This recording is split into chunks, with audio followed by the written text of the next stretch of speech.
But before I get into that, let me just start by saying that I do not condone any form of excessive force, nor will I tolerate this type of behavior in my agency. The mission of our men and women is simple. It's to serve our citizens and the visitors to our state with professionalism, with pride, and with compassion. And although this hasn't always happened in the past, I can assure you that I will continue to hold those that violate our rules, that violate the laws and the Constitution, accountable for their actions and for their behavior.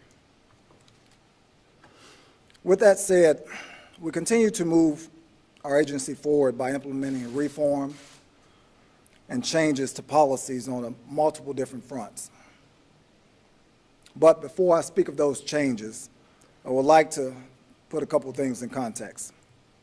Over the last decade, troopers have encountered over 5.7 million citizens through traffic stops, arrests, and motorist assist.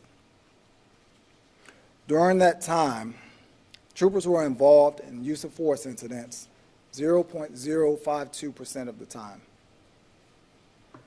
Now, however, that does not change the fact that we've had some employees that have violated the trust of our citizens and the trust of their fellow co-workers. And when that occurs, it is incumbent upon us as leaders of this agency to ensure that we do what's right to hold them accountable and responsible. Over the last several months, our agency has been questioned about the handling of certain incidents, policies, practices, and internal investigations. And while I share your concern, I awake each and every day with the sole purpose of ensuring that we improve our agency in every aspect, in every way. But as you can imagine, law enforcement is not an exact science. There are processes for investigating and prosecuting criminal cases that we need to abide by under the Constitution, under the laws of the state, and the Law Enforcement Bill of Rights. And it's with that in mind that I discharge my duties. As previously mentioned, there are several incidents that we've received questions on. And unfortunately, several of them are currently under investigation, which precludes me from discussing them. However, I would like to speak about some of the most recent, especially the recent story involving Lieutenant General Clary. As many of you may know, earlier this year, my agency personnel discovered that the video evidence relative to Mr. Ronald Green, recorded by Lieutenant Clary's body-worn camera, was not submitted to the district attorney's office with the original case file. It was through our personnel's discovery that we learned of this. In this case, in the case of Lieutenant Clary, the videos were logged and submitted to our evidence.com system the day of the incident. They were also previously provided to federal authorities and used in the disciplinary proceedings of Trooper York. It was again provided to federal investigators and to the district attorney's office in a supplemental report.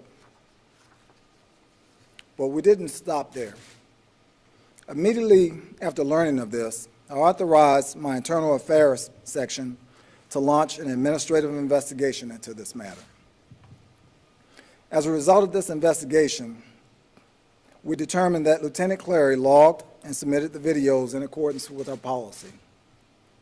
We also learned that multiple current and former employees participated in the initial investigation.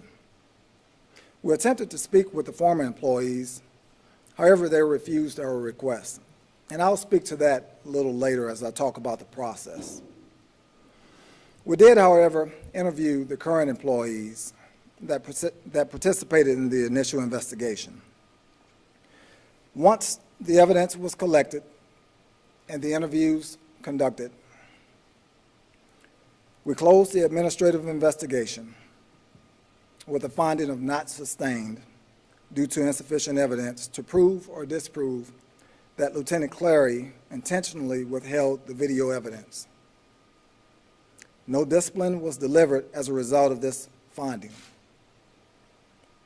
So I'd like to kind of explain the difference of sustainment. When we're dealing with sustained and not sustained, we're looking for reasonable amount of evidence, whether it be tangible evidence and or statements, that would lead us to a decision of sustaining him. This is not unfounded, and when we're dealing with unfounded, that means that there was no evidence to suggest that he in fact lied or did not lie or withheld evidence. In this particular instance, due to the evidence that was provided or the lack thereof of evidence that was provided, we could not say for sure whether or not Lieutenant Clary purposefully withheld evidence. So I need you all to know that. Some of these investigations are clear and possess physical evidence. When there is no physical evidence, we weigh heavily upon the statements and testimonies of those that we interview. When those statements differ, we must search for additional evidence if available. But if not, the investigation has to be terminated based upon a lack of evidence. Now, in the event that additional information and or evidence is presented, then we can reopen and follow up on that. But in this particular case, there was no additional information and or evidence available.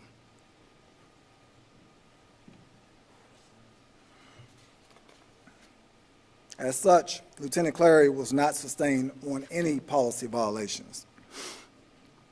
As noted, there are various considerations when deciding on whether or not to investigate and what type of investigation that we must conduct. For instance, if we receive information that an employee violated policy and or committed an alleged criminal act, we must first determine if there is credible information and or evidence to move forward with an investigation. If an administrative investigation is warranted on a trooper for any reason, and during the review, criminal investigators then can pursue an investigation.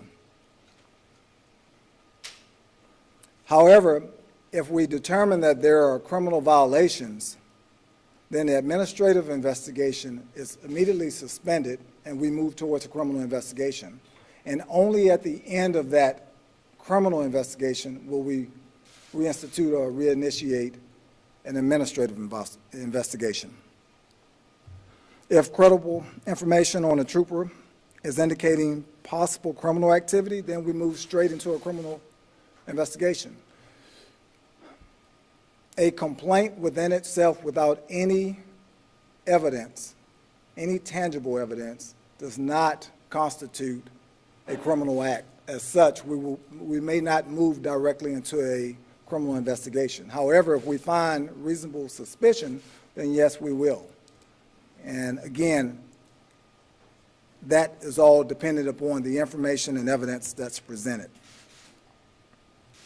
When the evidence and or information presented is not clear, and we identify potential policy violations, we may elect, as we did, to move towards an administrative investigation.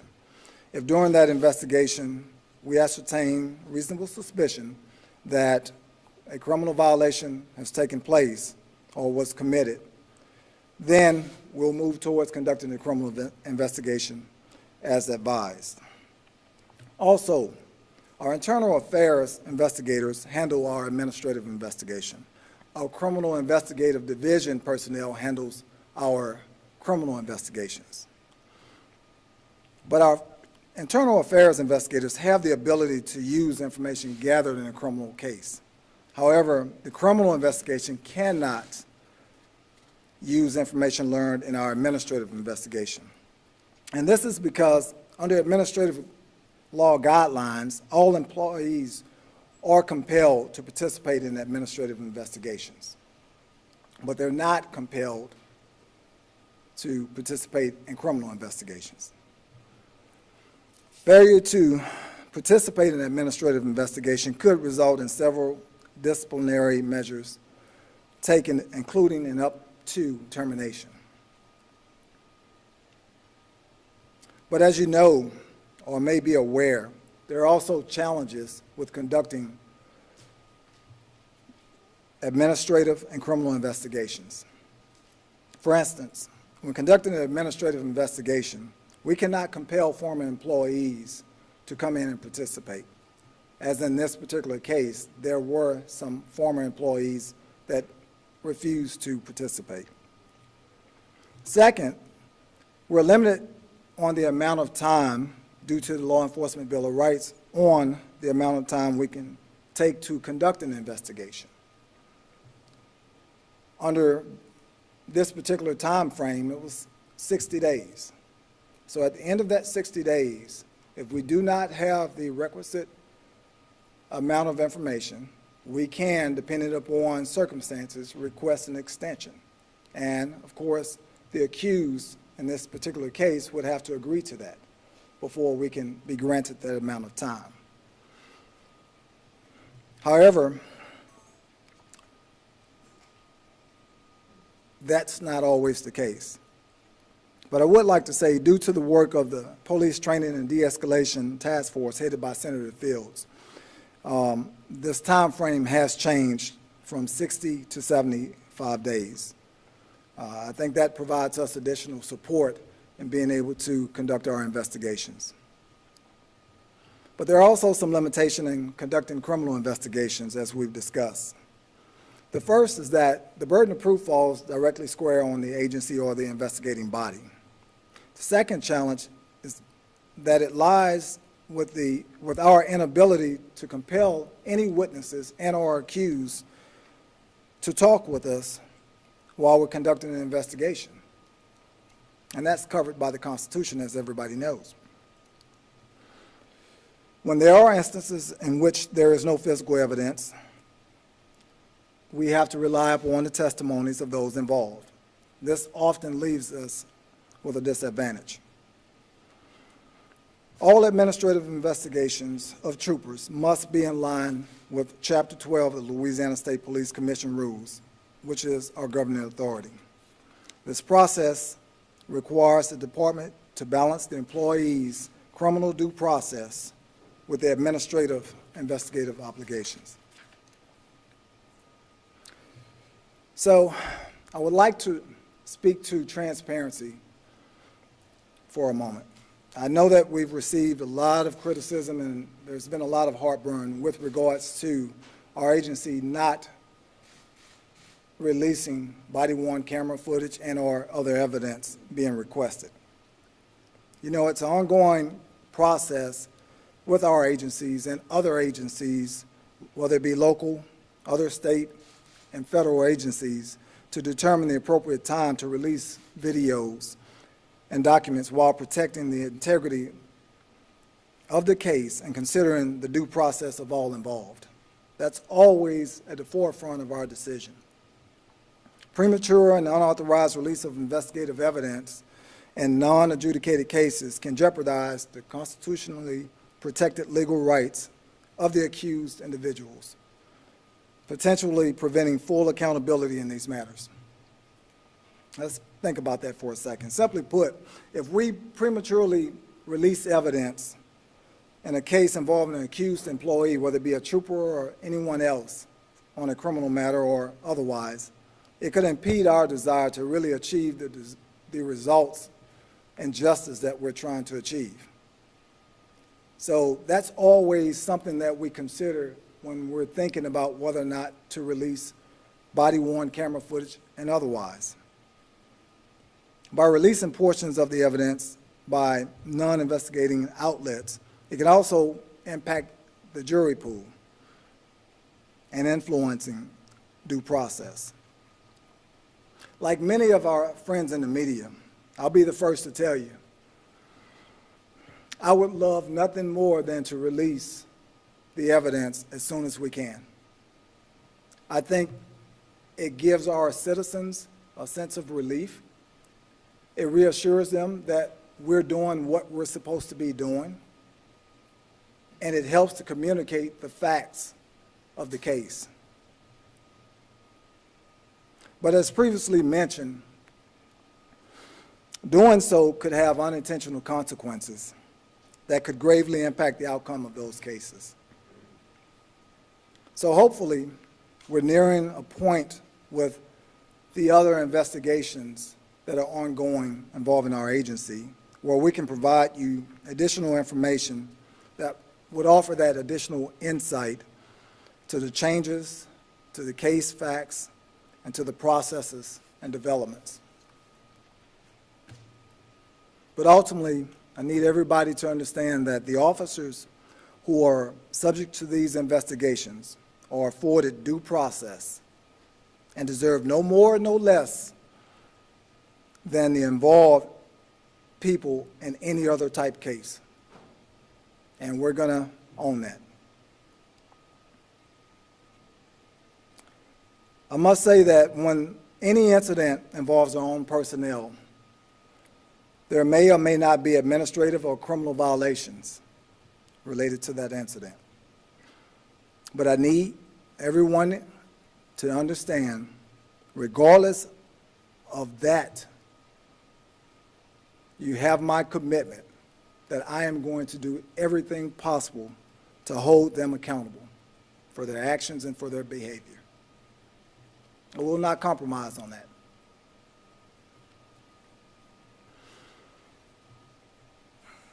So I'd like to take a little time to discuss some of the changes that we've taken in our agency. We've made some significant changes, starting with our command team. I thought it was very important, not just with our command team, but throughout our agency, for us to really look at and emulate our communities in which we serve. We have a very diverse state, and that diversity for me means value added. Anytime we bring together people from different cultures, different backgrounds, different sections of life, then that brings the opportunity for both of them or all of them to learn more information. And that's the way I'm pursuing with leading my department. Diversity is value added. It's not a subtraction. It's not a giveaway. It's value added. We all grow as a result of someone else that comes into our lives. Now, that's not always the case, and I understand that. But I will not accept anything less. I've been all across the state. I've served through the military in other parts of the country and in other parts of the world. In every instance that I have come across someone from any other culture, I've gained, I've learned, I was made better. And I truly believe that if we all embrace that sense of diversity, we will all be better for it. So with that, we've made some other significant changes. As you can see, I've made my command team more diverse. I continue to work towards making my department more diverse. And it's not to say that one demographic is better than the other. I think all of us together, as I mentioned, become better. I'll start with our policies. We've made some significant changes with our policies and with the help of others in our communities and leadership.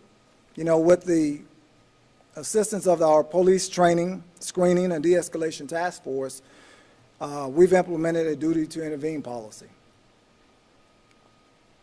Now, every officer, every trooper has the duty to intervene. There's no excuse. When safe to do so, you will intervene, or you'll be held accountable.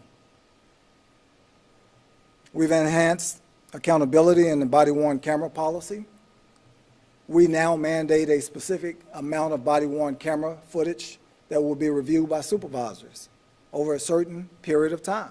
Every quarter, our immediate supervisors will review their employees' body-worn camera footage. We've expanded the use of force policy, including a ban on chokeholds, a ban on the use of impact weapons to the head or neck area, and mandated that all of our troopers and DPS officers carry less than lethal weapons. And that's important because we do not live in a society where the gun should be your first tool to be used. There are additional tools, less than lethal tools, that we can use to get the job done. But we also understand that there are situations that may call for us to use lethal force in the defense of others or ourselves. We understand that we're prepared to do that. But I also want to make sure that if those other instances involve us using less than lethal force to accomplish the same goal and keep everybody safe, then that's what we will do. In the form of training, we've mandated implicit bias training for all personnel. That's very important for me. And as I mentioned before, I've gone across the state, I've gone across the nation, and we're different. And as people, we all carry biases. Whether we admit it or not, we all carry a bias about something. It may be a bias about sports. It may be a bias about wrestling. It may be a bias about other cultures, but we all carry biases. I think it's very important for us to speak to those biases, understand the perception of those biases, and as we do so, then what that does for us is that helps us and gives us additional information when we encounter people that do not look like us, talk like us, or act like us. That can be someone with an emotional challenge or a mental health condition. So we continue to build by bringing that to the forefront. And I think by understanding the implicit biases that we're all better and we're all more informed. As such, we can achieve a better outcome to all of our situations and our encounters. As I mentioned before, we created a duty to intervene policy, but we did not stop there. We're creating training that also supports that duty to intervene policy. By doing that and creating that training, that gives all of our personnel additional tools to use when we see someone who may be under stress. As I mentioned before, many of our employees are undergoing the same stress, the same issues that our citizens are dealing with Hurricane Ida. And as we well know, that brings on additional stress to us. It's important for our co-workers and their co-workers to recognize that and to have that empowerment and the ability to step in when that stress level may get to a point where it now starts to impact the citizens of the state and or our employees. And that's what this training does. It gives us an additional tool so that we can stop any potential situations from happening like we've experienced several years ago. Rank doesn't matter. Status does not matter. Everybody has a responsibility to ensure that we all go home safely at night. We're also developing a de-escalation training. You know, as we begin to pursue best practices across the nation, there are several de-escalation training programs that we came across that we feel that would really assist us in reducing some of the use of force incidents that we've been involved in. And by developing this training, I think it gives us, again, another tool, another force multiplier to ensure that we get the best results out of every encounter. You know, we're here for public safety. Sometimes that means training, it means education, sometimes it means enforcement. But when we take enforcement, it's important for us to understand that it does not mean that we need to go to the 10th degree. By instituting that de-escalation training, that gives us an opportunity to approach every situation and get the best outcome. But again, we haven't stopped there. So on the operational front, we've created a force investigative unit to assist us in investigating officer-involved shootings and in custody deaths. And again, this is important because during those significant events, oftentimes that's when we lose the confidence of our citizens, when there's either the perception or the reality of an investigation not being properly handled. By creating this unit, we know that it will be based off of national best practices. Those that will be participating on that specialized unit will receive the best training, and they will be considered subject matter experts.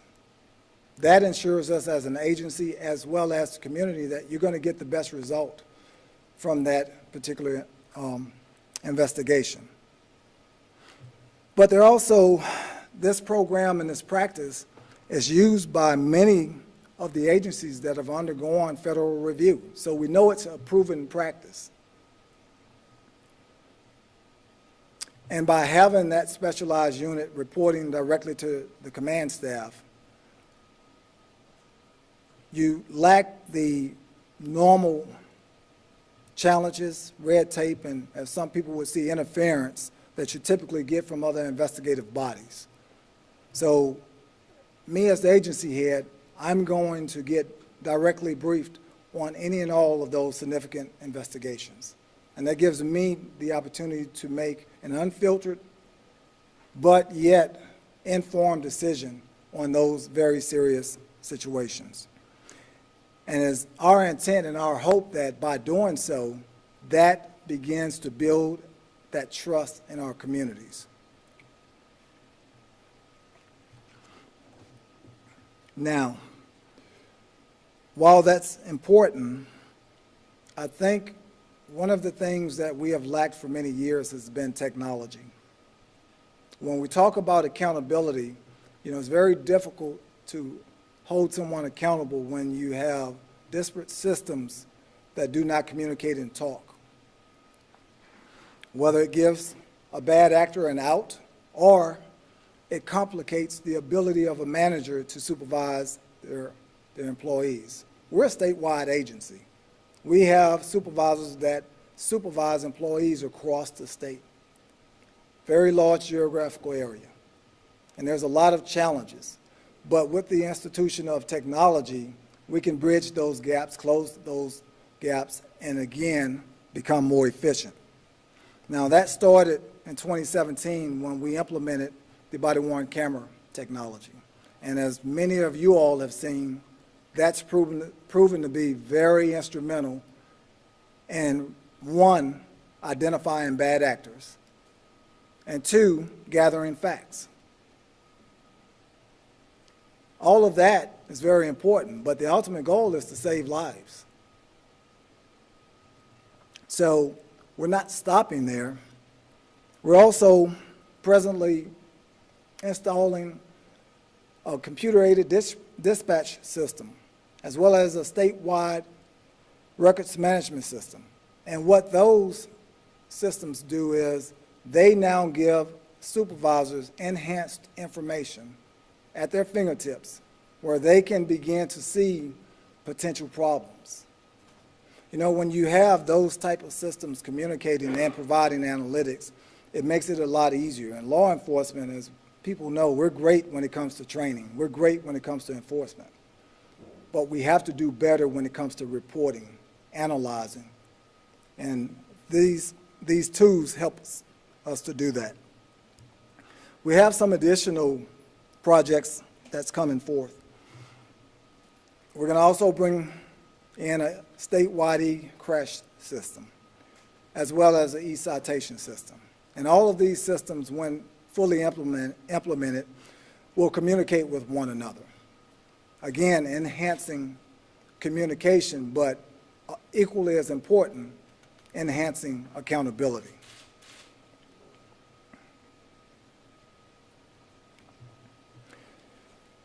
When dealing with reporting, we found that there was a gap between employees and bad actors being fired and going to other locations and other agencies and being rehired. So we led the charge of speaking with Post and our other law enforcement counterparts on changing the Post form.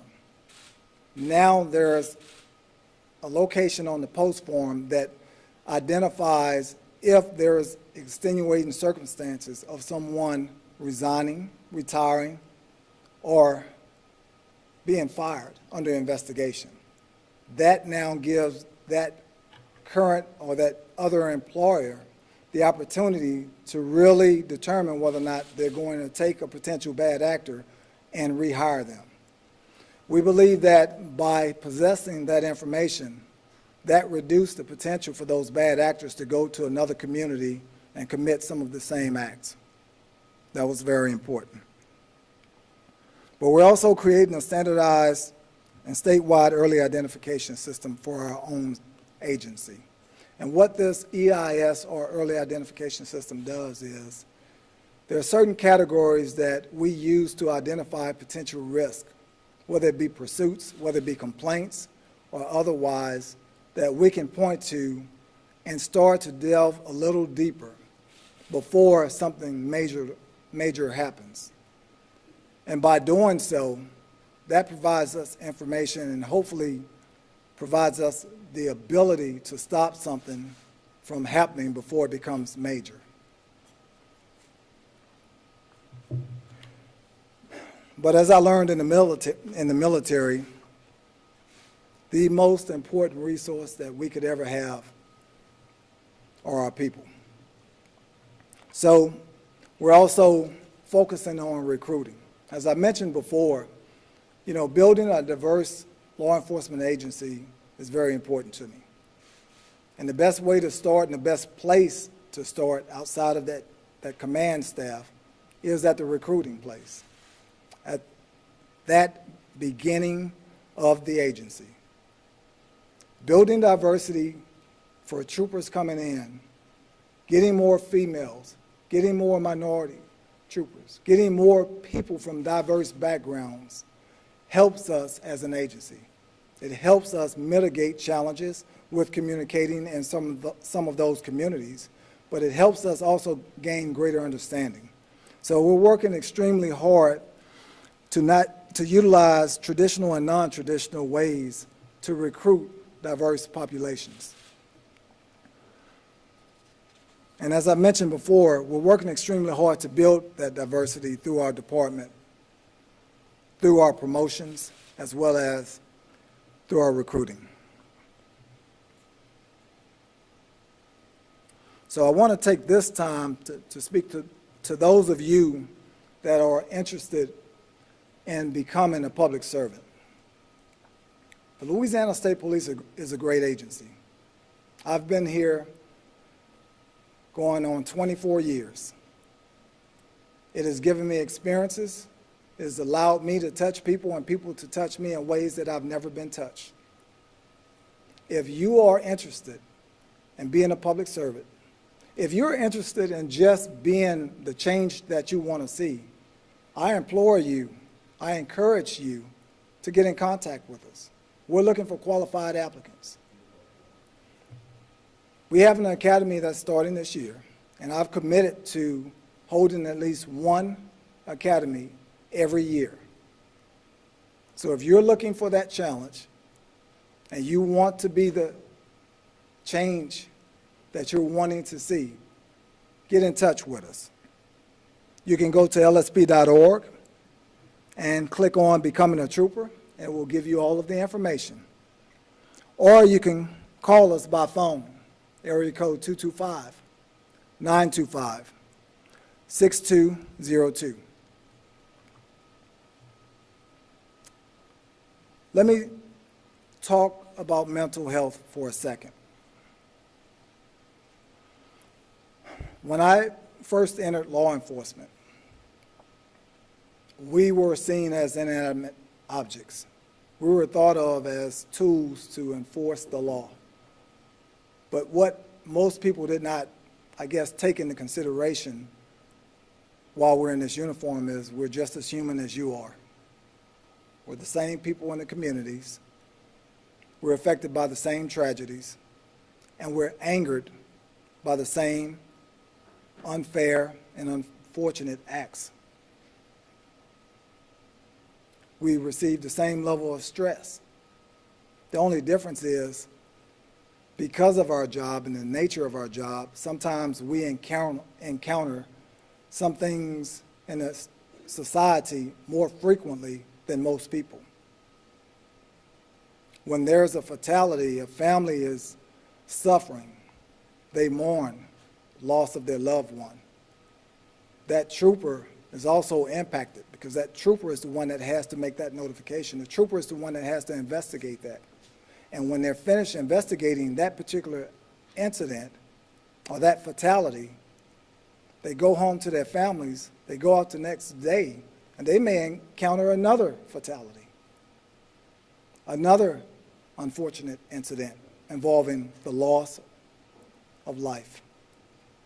Those things impact us. So one of the major foundations and major points of my administration is mental health, emotional health.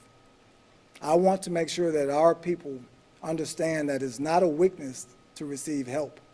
It's actually a strength.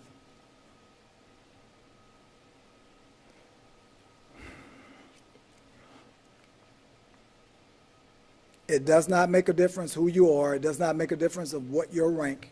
I have experienced anxiety. I have experienced emotions.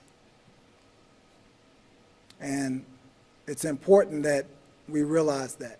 So I want our citizens to understand that if you encounter a situation where a trooper may not be acting in a certain manner, contact our agency. Notify our internal affairs. It may not just be for the sake of holding them accountable. Sometimes you may actually be saving their lives or saving them. It helps them. And we're going to likewise do our part to keep all of our personnel as emotionally and mentally stable as possible, because it is a tough job. So, upon taking this job and taking this appointment, one of the main foundations that I settled on was accountability. Over the last 11 months, I've made arrest of 4 troopers, investigated numerous others, and terminated several of our personnel,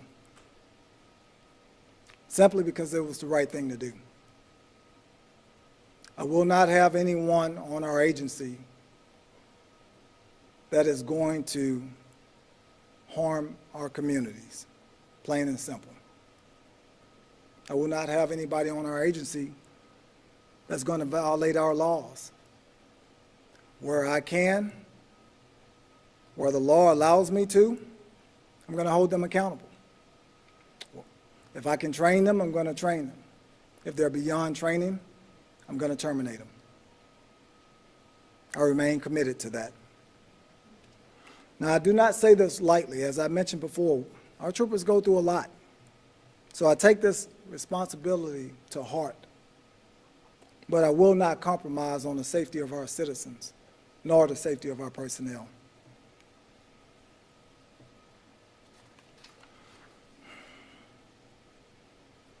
Some of the things that I did to increase our accountability was, the number one thing was really get my vision of enforcing with compassion. You know, our job is tough, and saving lives is vitally important. If we can do that via training, if we can do it via education, then we're going to do it. But if I can do it via enforcement, then I'm going to do it via enforcement. But we're going to do it the right way. via our Constitution, our state laws, and our policy and procedure. And when our folks fail to do that, then we're going to hold them accountable. But with that vision, we also drive down that accountability and that responsibility to our supervisors. And that's something we hadn't done so great in the past. We went from colonel to trooper in accountability. I have sergeants, I have lieutenants, I have captains, I have majors and lieutenant colonels. They are now all accountable. I do not just look at the trooper. I look at everyone in that chain of command. If they fail to do their part, they will be held accountable. And I think you've seen that in some of the disciplinary results that I've handed out. If you are a captain and you fail to properly manage your personnel, then you're going to be held accountable. If you're a lieutenant, you fail to do it, you're going to be held accountable. So it started with the vision, continued with the communication, and now the enforcement of it. And I think as we continue to build that, our personnel begin to understand what's expected of them. And like all of us, we change. We acclimate to whatever our conditions are. So we're going to continue to build our agency, but we're going to build it with troopers that care about our communities, and that's going to be held accountable. We're going to enforce the standards equitably, fairly across the board, and we're going to build on it. And when we make mistakes, we're going to own it. Plain and simple, the buck stops with me. Where I can divulge and explain information, I'm going to give it to you all. Where I can't, I'm going to tell you I can't, and I'll ask for your patience. But you have my assurance that we're going to hold our people accountable. And I believe that doing so, that helps to build the confidence of our communities. It helps for us to build the closeness of our communities. We are a part of our communities. We're no longer just that trooper sitting on the highway. We are now a part of our communities. We're working in our communities this very minute. We're working in shelters across the state. We're working in devastated communities across the state. We're cutting down trees. We are a part of our communities. So that hadn't changed, and that will not change. Lastly, transparency. That was a challenge for us, and I continue to build and try to get better with regards to that. So I want, especially those of you in the media, I want you to know that I am continuing to work on being more transparent as the law allows. I will continue to communicate those challenges. If you request information, hopefully you've seen that we've changed and provided more information based upon your request, and we'll continue to build upon that, again, as the law allows. But we're also establishing a program designed to standardize the release of critical incident information. And I think by doing that, again, that gains more confidence in our communities, and it also provides our communities additional information regarding those critical incidents. But we're also pursuing opportunities to better coordinate community engagement, and that's vitally important. Again, we're not just sitting on the interstate.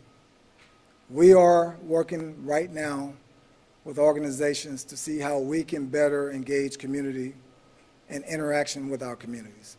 And I think by doing that, it gives our communities, one, a better understanding of our mission and of our people, but it gives us a better understanding of the needs of our communities. And that makes us all better. But it will also assist us in identifying better ways to really understand and work with our more diverse communities, and assist us in exchanging that information before we get to critical situations. As I mentioned, the professionalism, accountability, and proper treatment of our citizens by our DPS employees is non-negotiable. I require that of every employee, including myself.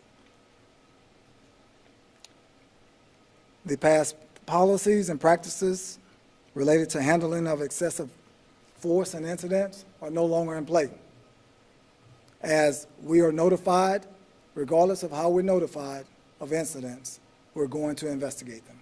We're going to follow the evidence, we're going to follow the information, and that's how we're going to determine the results of that investigation. Doesn't make a difference who you are, where you come from. We're going to do the right thing for the right reason.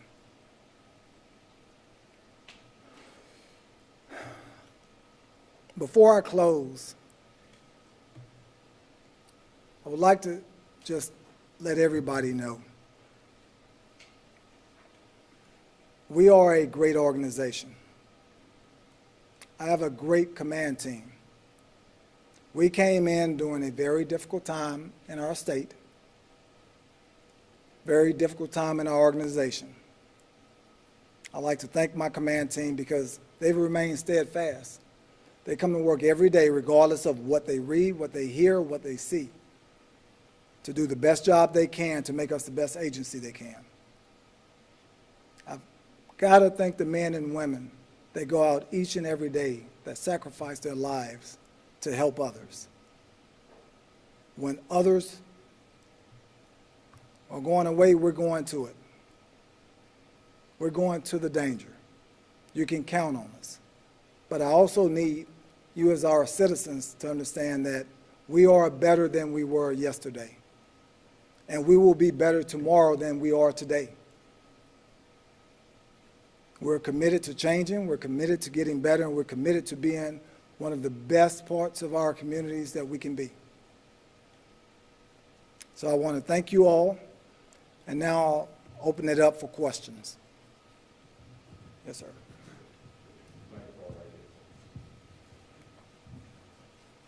Thank you, Colonel. 4 or 5 weeks ago, Representative Ted James, appearing before the Baton Rouge Press Club, stated that a major Associated Press article which said that you had accompanied Lieutenant Colonel Doug Kane up to, on approximately May 20th of this year, up to District Attorney John Belton's office to try to convince him not to bring criminal charges against the troopers in the Ronald Reed matter. Representative Ted James said you had spoken with him personally and said that Associated Press report was, quote, not accurate, unquote.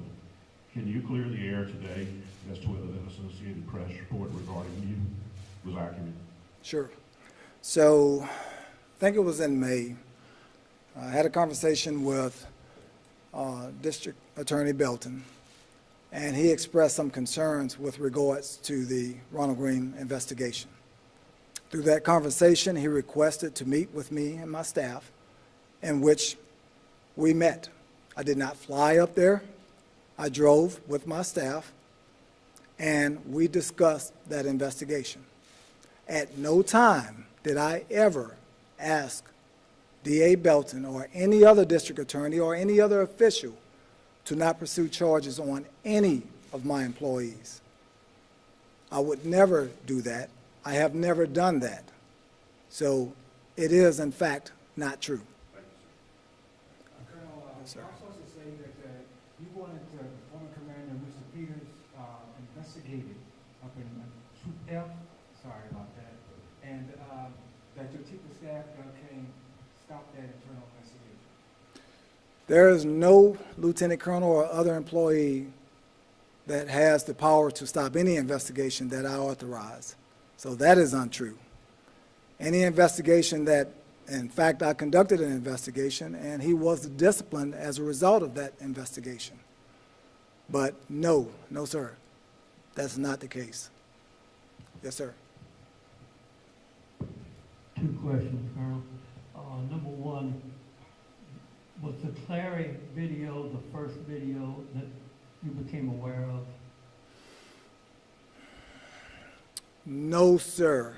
I mean, obviously, the video of Mr. Green and the entire incident was released probably shortly after I assumed command. So it was not the first video that I was aware of. That addressed my second question, because I had a story a year ago where a now retired state trooper said he witnessed other troopers watching the video long before the investigation became public. That's very possible. I wasn't there during that time in this role, but oftentimes when we conduct those investigations, then videos are uploaded and they are generally available to all of our troopers, unless it's a significant and otherwise determined by the superintendent or someone in the command staff to restrict video access. So that's possible. Yes, sir. Yes. I was wondering, is it okay for the police department to alter body cam footage? They altered my body cam footage. The department relied on the OPC law. There's nowhere in there that says I want to kill anybody, so what the officers were doing to my life. They No. slammed me to the ground, choked me, my shoulder needed operation. And they saying they did nothing to me. But I have the proof right here. I got a body cam footage that you could tell was altered, but the lawyer I had said he couldn't. But I go to Home Depot when they told me it's keeping the bill. So all that stuff you're saying, I heard that from the Lafayette Police Department, the sheriff, and everybody else. But in real life, y'all worse criminals than us. Well, I'm sorry you feel that way, sir. And what I'd like to do is get your information and follow that up. It's right here. Yes, sir. I've I done will have someone, what I wanted to do. yes, sir. And I have one leg at a time.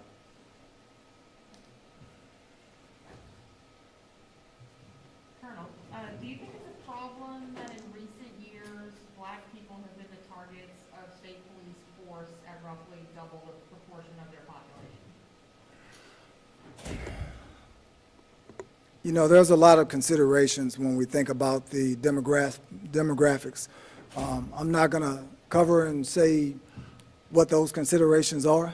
The bottom line is, you know, a lot of the numbers that come as a result of our use of force reporting oftentimes comes from New Orleans and other metropolitan areas, and that oftentimes has an impact on that reporting. I can't say whether or not that's a problem, but what I can tell you is that we are looking into that, and we're trying to determine whether or not there's a problem targeting or if there's just those are the stops.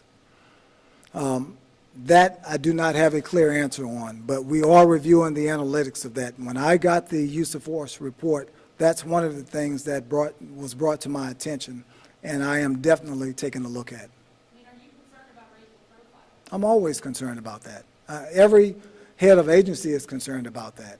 I do not want that in my agency. You know, I want us to patrol based upon the needs and the safety of our motorists and our citizens. So, you know, I'm always concerned about that. Colonel, you talked about how certain information getting out to the public might affect the integrity of the investigation. We've seen a lot of videos and certain things leak over the past couple of months. Are you able to say how that may have impacted any of the investigations that are ongoing?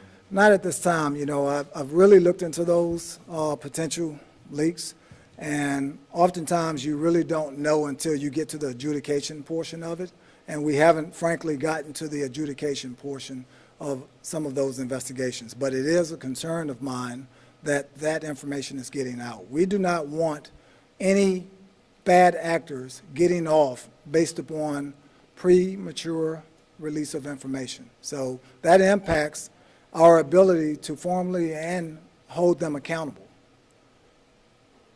And with the release of critical information piece that you talked about, some of the changes there, how long do you think that will take to come online fully? And is there like a time frame that you're looking for that to happen, or what does that look like exactly?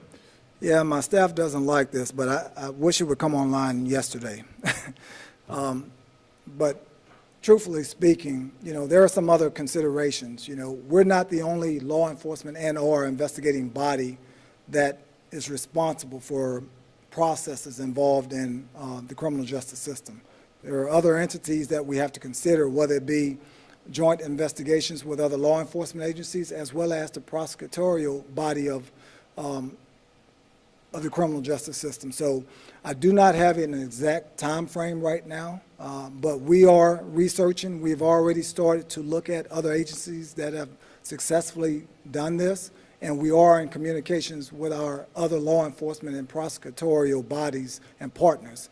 And it's our hope to get this up and running soon. I think it'll be a great benefit, not only for the law enforcement community, but for our citizens. It gives them, like I said, a sense of relief that we are doing the right thing. A lot of what you showcased today deals with stopping bad behavior going forward, but a lot of what we see reported deals with incidents that happened in the past. Are y'all doing sweeping reviews to catch maybe those bad actors who got preferential treatment or slipped through the cracks? So it's very difficult, you know. We've been around since 1936, and for me to go back that far, I'd have to take my entire force and take them off the road and apply them to looking at things that have happened in the past. I think it's important as information is brought to light regarding any particular bad incidents or bad acts for us to investigate that. But our primary mission is public safety out on the roadway, highway, and in the communities. So I think it's important for us to look ahead to see how we can help reduce fatalities, help improve quality of life, and help improve public safety. And that's where our focus is right now. But as information is brought to light, then we take a look at that. We discuss it with our prosecutorial partners, and we determine whether or not, one, constitutionally and legally, can we pursue it, and if we can, then we move from there. Yes, ma'am. So if leaders have asked the U.S. Justice Department to launch a broader pattern and practice investigation into potential systematic racial profiling similar to other cities, and you've already said that, you know, you have had concerns, you're always concerned about racial profiling. Could you explain why you believe that this would not be needed at this time? Well, you know, that's up to the Justice Department to determine whether or not that's needed at this particular time. As far as I'm concerned, you know, I look across my agency and I look across my communities. Anytime the communities have a concern, that's a concern of mine. That's why I'm concerned about it. If there's any incident or any part of our operations that concerns our communities, then that concerns me. And I take hard look and I take that to heart. So with regards to the Justice Department, if they decide that they're going to come in and assess us on that, then I welcome it. I'm not going to wait on them. I'm already in contact with other organizations to look at my agency and help us become better. As I told you, I wake up every day trying to find a way to make us the best agency we can be. And I'm not going to wait on another agency to do that. I'm going to pursue it each and every day. Colonel? Yes, sir. Tell us a little bit more about this U.S. Justice investigation into the state police. Are you speaking with them, or are you concerned that this investigation may also lead to some possible criminal charges of state employees, including troopers? As much as I would love to, unfortunately, I cannot speak of the U.S. Department of Justice investigation. I'm sorry. Could you respond to a recent letter from Senator Fields, where he raised concern about discrepancies in discipline between one trooper who spoke to the media and others who are actually involved in the wrongful case? Well, unfortunately, the letter that Senator Fields wrote about involves someone that's going through the appeals process, and I cannot speak to that at this particular time, but what I can tell you is, as I told you, as I said earlier, I am going to be fair and equitable on my discipline as well as my rewards and promotions, and I continue to do that. So unfortunately, because it's going through the appeals process, I cannot really speak to that. Could you speak more about this force investigative unit that's looking into in-custody deaths and shootings? Like, who's on it, and will they investigate all incidents or just some? So that particular unit was really derived from conversations I've had with agencies like NOPD, Baltimore, and others. What I found was by having those dedicated experts who are getting the latest training in that particular field, it really helps to assure us that we're getting the best quality as far as our investigations. And that's not to take away from our general detectives, because we have great general detectives, but they handle a great myriad of of types of investigations. By having personnel that's dedicated to just those types, it gives them the wherewithal, gives them the ability, the capability, and the time to really focus in on their craft. And that, as we've all learned over time, that gives us the best result. Now, with regards to where it's at this particular time, we've just promoted into it and created a captain. We're in the process of building the structure by placing personnel in. We haven't completed that structure build yet, but I anticipate having that structure built by the end of this year. Immediately after that, we're going to move into the training mode and start getting those personnel qualified and getting them the training that's required of their job functions. Okay, last one. Can you tell me who else was present for the meeting with District Attorney Dalton? It was myself, Lieutenant Colonel Kane, Lieutenant Colonel Cameron, and my chief legal at the time, which was Faye Morrison. And of course, it was District Attorney Belton, his first assistant, and another one of his staff members. Okay, can you repeat the second name? I'm sorry, I didn't catch it. Lieutenant Colonel Kane, Lieutenant Colonel Cameron, and Faye Morrison. Okay, One more question, please. Could you speak more about accountability for body camera footage? What would that look like? So, in the past, our policy stipulated that our supervisors would review body cam footage periodically. Well, periodically is not definitive. And what I found was, based upon events, if you take Hurricane Ida, then someone may say, well, you know, I had Hurricane Ida, I couldn't review the body cam footage because I had a lot of other duties.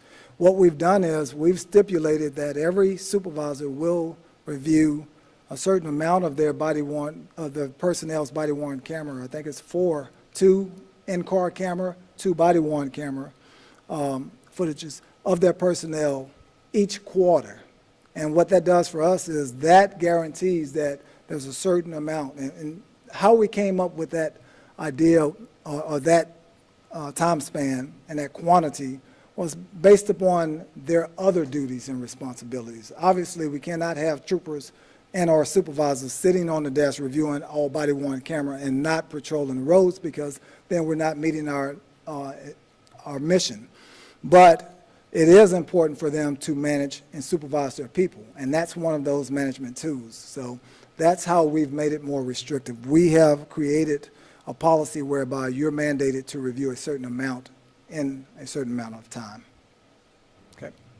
We do one more question right here, and then we'll follow up afterwards.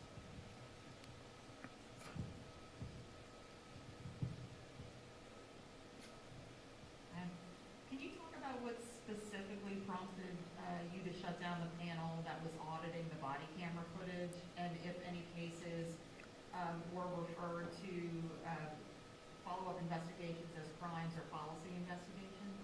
So that particular audit panel committee was put together to really try and identify the scale or size, or if we had a larger problem. And one of the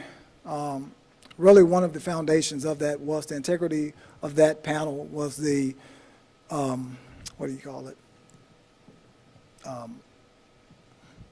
confidentiality of the information that's being viewed. So when that began to be leaked, then what that did was that compromised the integrity of the panel. It compromised the integrity of the audit. As such, I felt that it was best to go ahead and terminate it and find another way to really pursue that objective.